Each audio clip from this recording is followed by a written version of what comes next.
I'm John Persinos, Editor-in-Chief of Aircraft Value News. I'm also a contributing editor at Avionics International Report. Welcome to my latest video presentation, posted September 4, 2025.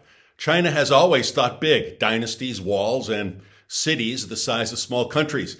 Now the world's second largest economy wants to add one more conquest to the list, the skies. For decades, Airbus and Boeing have dominated the skies as the uncontested leaders in aircraft manufacturing. Now, China is moving onto the runway, determined to carve out its place in an industry that is as demanding as it is lucrative. The question is, can China pull it off? Building an airliner isn't like cranking out inexpensive consumer goods.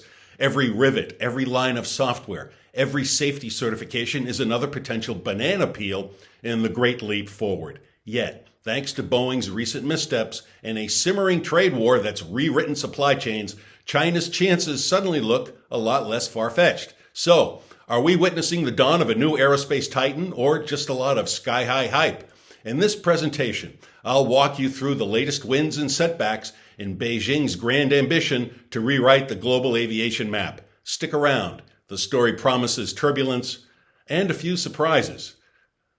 In 2025, global aviation is thriving once again, 5 years after the COVID-19 pandemic brought the industry to a standstill.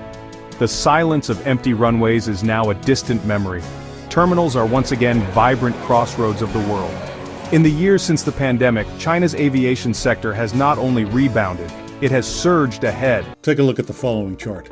In terms of revenue, the commercial aviation market is valued at $441.34 billion so far in 2025, according to Precedence Research.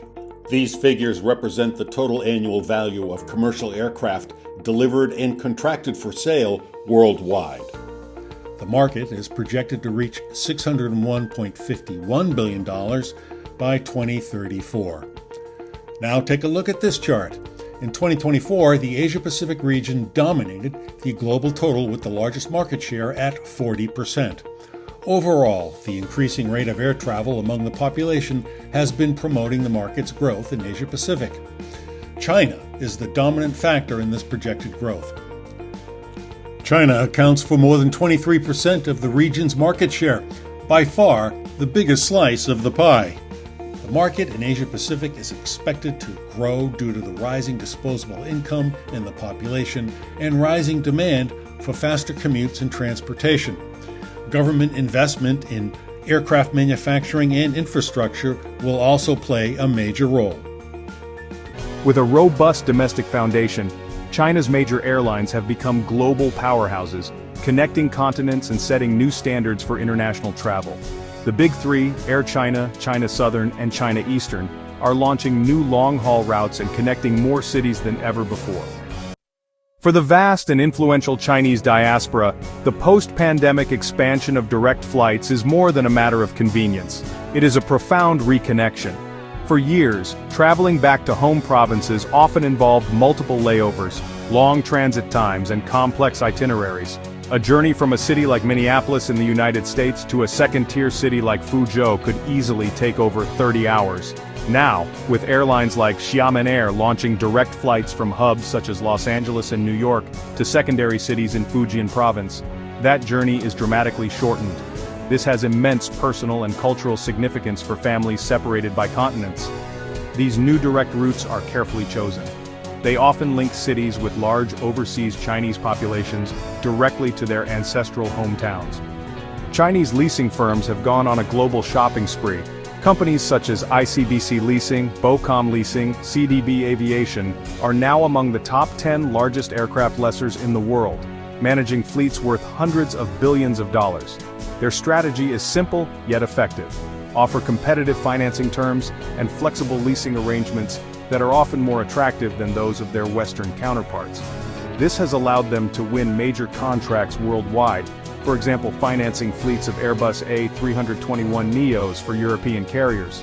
This shows a fundamental shift in the global flow of capital, with Chinese money fueling airlines' fleet expansion worldwide.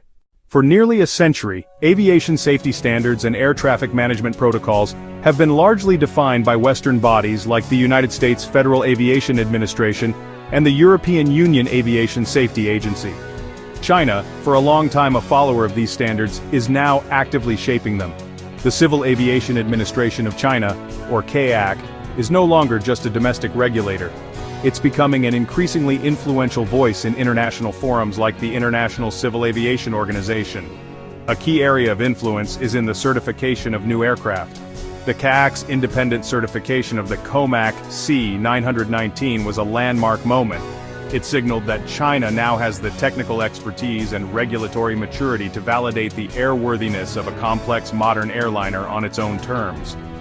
Now the CAAC is pursuing bilateral aviation safety agreements, also known as BASAs, which mean that regulators in one country agree to accept the certification standards of the other. Securing such an agreement for the C919 with EASA or the FAA would open global markets and validate the CAAC's standards on the world stage.